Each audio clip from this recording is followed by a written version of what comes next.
Hey everybody, Tim here with a new series review. So today is Saturday. Starting tomorrow, we have a brand new show on HBO of The Watchmen. So I decided to kind of do a rewatch of the movie, to do kind of a review of that, talk about like my history with that whole franchise, everything like that. So I saw this movie when it first came out, 2009, 10 years ago. So I was about 20 at the time. And like at that time, I actually was not really into comic books or anything like that as much as I am now. Like I had known a lot about like the Batman and like X-Men, like really big cliche type stuff like that. But I didn't know a lot, like I couldn't have told you anything about Dark Horse or IDW or Vertigo or anything like that. And I remember, like, I don't even know if I'd seen a trailer for this movie. Like, I don't remember anything about it. But I was out on a date, and I was like, hey, let's go see whatever's showing. And so we went and we saw it, and I left the theater completely blown away. Like, I just was enamored by what I had just seen, and like I went and saw it a couple more times just to process everything that went on. Like I said, like I went into this movie not knowing any of the characters. I didn't know any of the storyline. I didn't know anything about it. And it's one of those movies where I left and I could tell you who all of these different characters were and like what their like characters were. And so I thought it was amazing. Not to mention there were a lot of characters that are actors in this movie that I didn't really know. Like I knew Billy Crudup. I mean, at the very, very least, Billy Crudup from like the MasterCard commercials or like Princess Mononoke, like the voiceover. So I knew who he was. But like Jeffrey Dean Morgan. I mean, I think this was before Walking Dead. I never really watched Supernatural, so didn't know who he was. Jackie Earl Haley. I mean, granted, he's a child actor going way back in the day. Didn't know who he was. Patrick Wilson. I mean, this was long before like his horror movies and stuff like that. So like, I didn't really know who a lot of these actors were. And this actually is the movie that made me a Zack Snyder fan for the time being. Because, I mean, he did this. Let's see. He did Dawn of the Dead? Dawn of the Dead, the one with the mall. And I love that. He did 300, which was okay. He did this, and I loved it. And then it wasn't until he got to DC. And I was like, okay, I need to stop with you. We need to separate for a while. But I loved this movie. This is probably in my top 10 favorite movies. I really, really enjoyed it. I remember it being very, very controversial for its time, specifically like the rape scene between Miss Jupiter and the comedian was really a hot topic. And then just Dr. Manhattan in general. I remember, like I said, I was in my early 20s, late teens. And I remember a lot of people, like the super macho straight people, and were like, that movie has a dick in it. I'm never going to watch it because only gay people watch it. And I was like, really? Like, that's like instantly the thing that you go to? Because Dr. Manhattan is naked throughout the whole movie. So I remember stuff like that kind of intrigued me about this movie. And I really enjoyed it. I loved the cinematography. I loved the storyline. I loved everything about it. So like I said, I saw it a couple of times. And then eventually it came out on DVD. And I saw the director's cut, which was extended of the movie. And they had added some scenes to it. And I was like, this is even better. Which at that time, I think I watched this movie. And then I instantly went and got the graphic novel and read it and loved it. It blew my mind how good it was, just with all of like the prose in there, because like under the hood, the book that Night Owl writes actually is in there. It's like a prose book, and it just blew my mind. Tales of the Dark Freighter is in there, the comic book in the comic book, just all sorts of stuff. Like I didn't know anything about Alan Moore. Like I knew like maybe the Killing Joke, and that's about it. And so, like, all of this stuff, just like, this is probably the movie / the book that got me into comics as much as I am now. So, that being said, the director's cut came out, and they added a bunch of scenes. Off the top of my head, the one that really stands out is when the not Top Gain kills the original Night Owl. Like, that was not in the theatrical cut, but it was in the director's cut. And like at the time, I had seen the theatrical version so many times that I knew it was like, oh, that's a new scene. Oh, that's a new scene. And I was so excited. And then eventually they came out with the ultimate cut, which is actually the version that I watched today to kind of prepare for this. 3.5 hours long. Like, this is a massive, massive movie. And that's like, this movie is really hit and miss because some people love it, some people hate it. There's a little bit of gray area, but it's one extreme or the other. And then for those who haven't seen the ultimate cut, in the comic, there's actually like a comic book in the comic, and it's all about like this character, this sailor that's out to sea. And so what they had done is they actually made an anime of this, and Gerard Butler voices the main character, who had been the main character in 300, Zack Snyder's last movie. And Zack Snyder's like, I'm going to find you a role. He didn't find him a role. So he just cast him as the voice of this character in Tales of the Dark Freighter.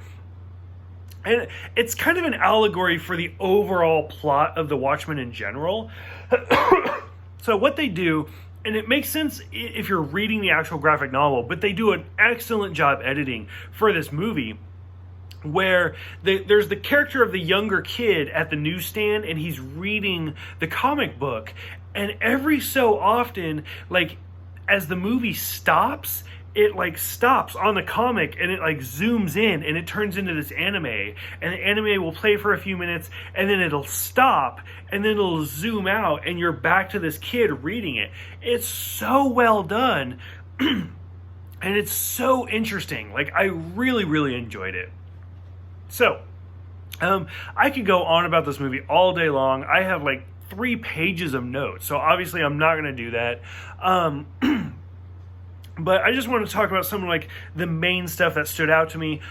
Zack Snyder is very famous for his slow motion. A lot of people absolutely hate it, and I do feel like it's been overdone. But for this particular movie, his cinematography is actually really well done. I really enjoyed it. It was still fresh and new at the time. The number one thing that stands out to me about this whole movie is actually the soundtrack. It's so good. Like, from the opening scene where we see the comedian having the fight in his apartment and Unforgettable is playing in the background, to the times are a-changing, with the montage kind of going from the Minutemen to the Watchmen, is absolutely amazing. The comedian's funeral scene with Hello Darkness, My Old Friend, Simon and Garfunkel playing in the background. It's just great. Like, the soundtrack to this movie is so well done. Kind of the only thing that stands out to me is All Along the Watchtower, which I'm just going to admit to you guys, I'm not a big fan of Battlestar Galactica. I don't really like it. And that show kind of ruined that song for me. But even seeing it in this movie, I really liked it. And I remember when it first came out, as soon as it was done, I ran to Best Buy and I bought the soundtrack, like the actual CD. I think I probably still have it somewhere around my house. It's great. I love some of the little shout outs to again, going back to that fight sequence, where the character or it's the comedian, and he throws the mug, and he's in apartment like 3001, but it hits the 1, and all you see is 300, and a clear shout out to Zack Snyder's last movie of 300. Stuff like that is great. I really liked it. Like I said, Jackie Earle Haley is a fantastic Rorschach. Like, he is so good. As somebody who knew nothing about this comic, knew nothing about the plot or anything, and then rewatching it, and even now seeing Jackie Haley in the background of so many scenes without the mask, just as the homeless guy with the "End is Near" sign, is amazing. He does such a good job, and it was really good. Ozymandias is a fantastic character. I really, really liked him. 99 Red Balloons is, again, like, they do such a good song with the dinner scene between Dan and Lori. It was really great. I loved it. Like I said, Moloch, Matt Fewer, fantastic actor, like, head case, Honey, I Shrunk the Kids. He did amazing as his character as well. Like, I love the ears. I love all the prosthetics in this movie. It was really great with Nixon and just all of the different characters just going through everything. Oh God, I have so many stuff. Probably Dr. Manhattan is my favorite character. One of my favorite scenes is actually probably the scene where he goes to the news and the reporter just gangs up on him and is like, there's cancer here. This person has cancer. This person has cancer. And to watch him freak out and he's like, leave me alone. And it's great. It's such a well done scene. And you can really kind of get Billy Crudup in the character behind the blue and everything. Like, he did such a good job. As somebody who now, 10 years later, pays attention to actors, it's interesting to see how many background actors there are. For example, I'm going to butcher his name, and I'm sorry. Alessandro Julian, I think, is in the background. Oh, God, he was in Battlestar Galactica, coincidentally enough. He was also the voice of L. No. He was in the voice of Death Note. He was one of the voices. Most recently, he is now in Sabrina. He just plays this little background character. He has like one single line. But it's kind of great to see him in there. It was kind of interesting. And then Gary Chalk is in the background. Anytime Nixon's there, he plays one of the generals. He's a great actor. He was in Stargate and everything. Honestly, for me, he was the voice of Optimus Primal in Beast Wars and Beast Machines. So I thought that was kind of cool to just kind of see him and then hear his voice. So you get like these voice actors kind of in the background and stuff. And then even the guy that Rorschach like goes after to get information at the end where he's like crushing the shot glass, it played like Sabretooth in some of the Marvel animated movies and stuff like that. So a lot of actors in this movie. Like the credits are massive. Like I've said before how I'm kind of a major person when it comes to foreshadow, and this movie actually does a pretty good job where like when Ozymandias is being attacked and he like picks up the stanchion to attack, you instantly kind of get that feel of the attack scene from the beginning where the comedian's being attacked and stuff like that, and then you realize Ozymandias put the capsule in his mouth. So stuff like that I thought was handled really, really well. When we finally do get to the end and you get all sorts of stuff like Laurie realizing that the comedian is actually her father, stuff like that is really intense. The whole Mars sequence is beautifully done. I really liked it. Now, for the comic, it's been a lot, like, I just rewatched the movie to get ready for the show tomorrow. It's been longer since I've read the comic, but, like, I remember not liking the end of the comic, where it was the giant squid, and Ozymandias still kind of set everything up, but then this alien, but it was supposed to be, like, this random alien that attacked all these places. Personally, I actually like the movie more, where Ozymandias sets up Dr. Manhattan, and it looks like Dr. Manhattan's energy signal, and that's what destroyed all these cities. Now, for me, this is something that I've tried to work on for my entire life. I will be the first to admit it. If I read a book, and then I watch a movie, I will love the book, but I will hate the movies. Like, Harry Potter, I have a very, very difficult time watching those movies because I read all the books first. Now, if I watch the movie and then I read the book, I can actually appreciate both of them. I don't know, my brain just is weird sometimes and I can't separate the two. It depends on the order. I've tried to work on it a lot over the years, but because I saw this movie first, I actually prefer that ending with Ozymandias setting up Dr. Manhattan rather than the giant squid thing, which they do give a great shout out, like the acronym of squid. Like, it works, but I actually like this movie a lot. I think it worked really well for what they were trying to do. The whole fight sequence at the end is beautiful with Rorschach and Dan fighting Adrian. Now, to kind of talk about the fight sequence and connect it to the opening montage, I'm glad I did read the book, because the book goes into so much more detail about all of these minor characters. Like Ozymandias has a pet tiger, and I remember the book goes into detail about like how he cloned her. And so like at the scene in the movie where he's like, "I'm sorry girl, forgive me," and he kills her, like it's more heartbreaking in the comic because you actually see what he did to create her. And then like in the comic, it goes a lot more into the Minutemen, and it talks a lot more about all of those characters, like the lesbian hero, the hooded mask character, and stuff like that, where you get a lot of those sequences in that opening montage where Times Are A-Changin' is playing, or like the character where his cape gets stuck in the revolving door. Like you kind of see that picture and you're like, oh, that's interesting. Whereas when you're reading the book, it's a big plot point watching all of these characters die and how they were killed.